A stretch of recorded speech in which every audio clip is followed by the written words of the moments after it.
party ascends the memorial to the enclosure where the king is to unveil the noble monument that commemorates a nation's sacrifice. Over this reverent ceremony, a presence seems to hover, a presence wrought of valor. The vast crowd is hushed as the king gives the signal for the unveiling to take place. Then the great throng stands in silent tribute.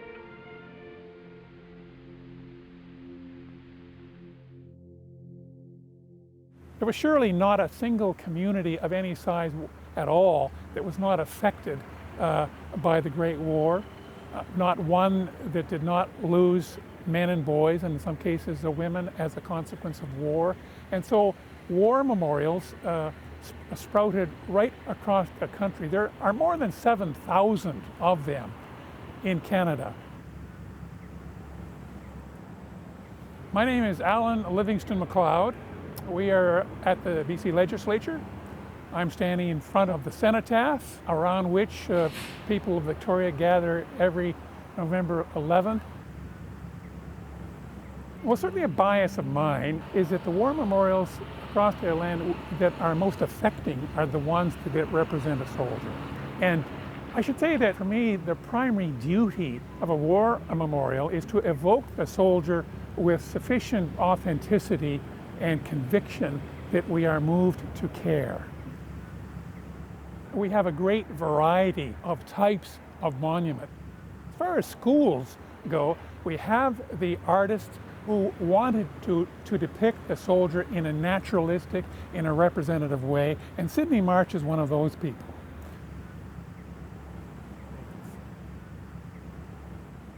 We have Sydney March not so much moved by the pity of war, but he is addressing very candidly what war is all about. This man is armed, his bayonet is mounted, he is about killing the enemy. There is nothing grandiose about this figure behind me.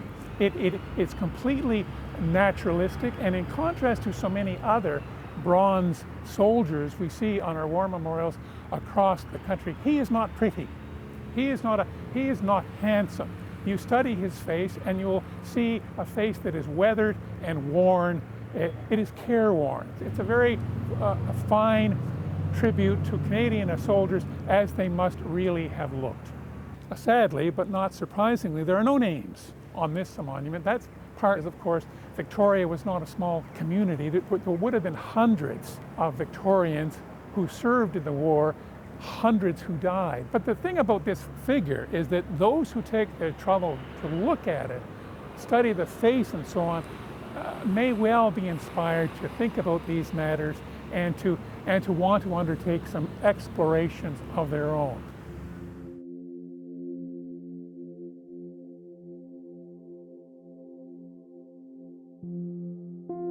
In the late 1920s, the March family, led by Vernon, who was the eldest of these siblings, was awarded the commission to design and produce the National War Memorial, which we all know, in Ottawa. Vernon died very soon thereafter, and it was left to his siblings, his 6 brothers and 1 sister, to complete the task.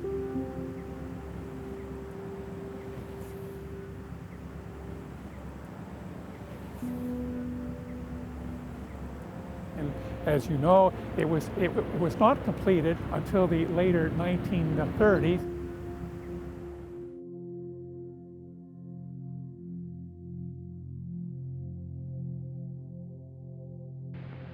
As your king,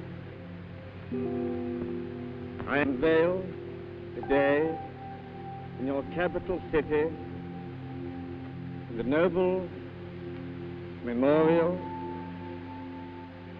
to Canada's spirit and sacrifice in the Great War. It has been well named the response.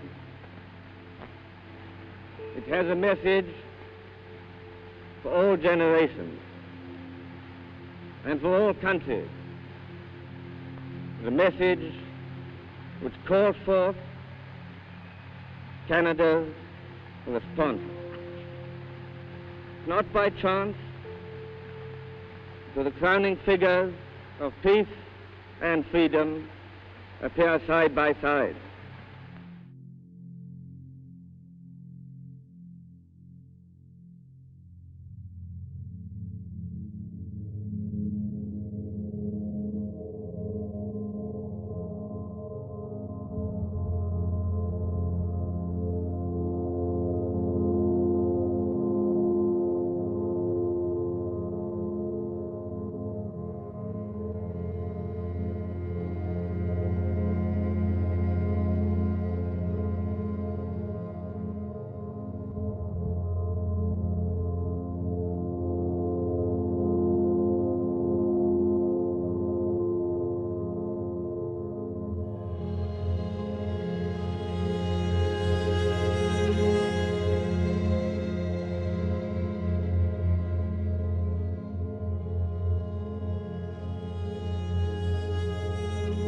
In Fernie, in southeastern of BC, we have a very different sort of representation.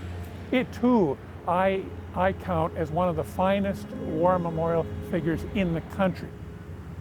It is by Emmanuel Hahn.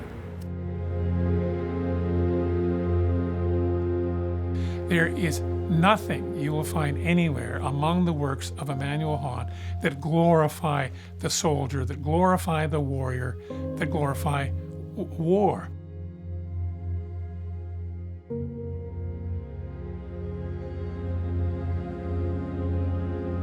He also trained with Walter Allward. And so it's perhaps no surprise that Hahn's very first war memorial commissions reflected the allegorical or symbolic bent that had been cultivated with Walter Allward.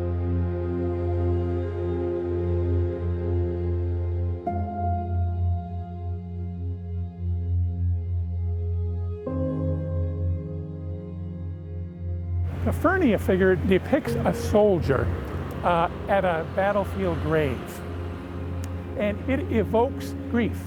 It is a figure of a soldier who has lost a comrade. He's standing with his helmet off at a battlefield grave, and more than anything else, it evokes sadness, grief, and loss.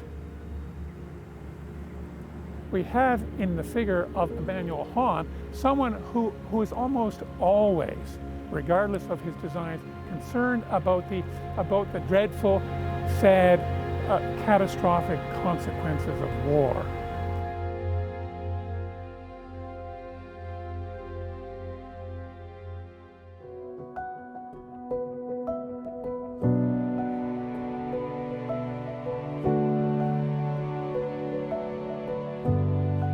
In the mid-1920s, the city of Winnipeg commissioned a juried competition to design its cenotaph. There were 47 artists who submitted proposals, one of whom was Hahn. And the interesting thing is that it was the unanimous view of the jury, and indeed I gather from everything I've read, it was pretty much the consensus of the other 46 artists that the finest submission was Emmanuel Hahn's. So he was awarded the commission.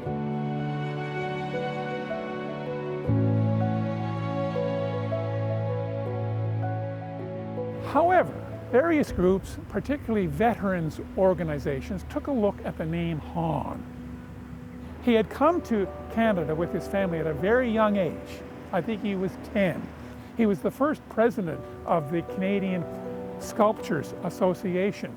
He was a Canadian, but the fact that he had been born in Germany, according to veterans groups, still consumed by hatred of the Hun, this was not acceptable, and a furor arose, the upshot of which is that the city, it withdrew the award from Emmanuel Hahn.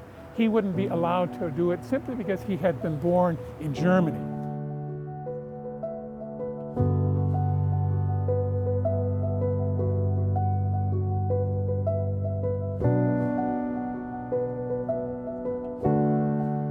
So another competition was established, and this time the rules stipulated that only artists who were either born in Canada or in an allied nation could submit proposals. In the second round, the winner was a woman, a sculptor named Elizabeth Wyn Wood.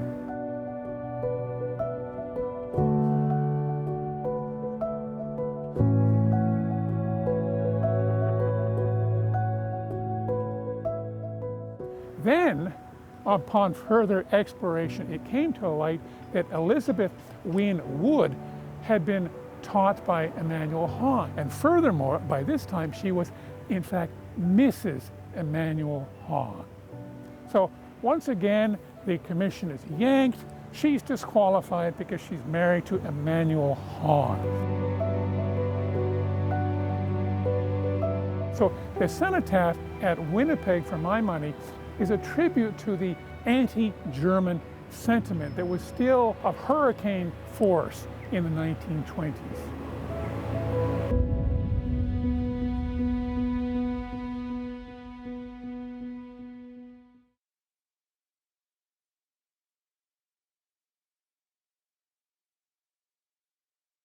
It's obvious that Remembrance Day and what it stands for in recent years has grown in importance.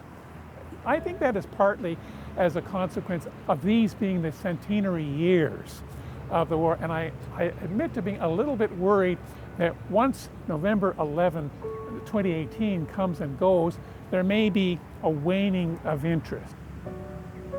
People still do care. I won't stand here though and pretend that people in 2018 care as much as communities and people cared a century ago. One of the things that I celebrate is that I often hear about school teachers who undertake in connection with an upcoming Remembrance Day to inspire the students in their class to adopt a soldier from their town who died in the war, and then they gather together to report their findings to their classmates. I consider this to be a very important thing and something that causes me some measure of optimism that the words inscribed will continue to have meaning. We will remember them.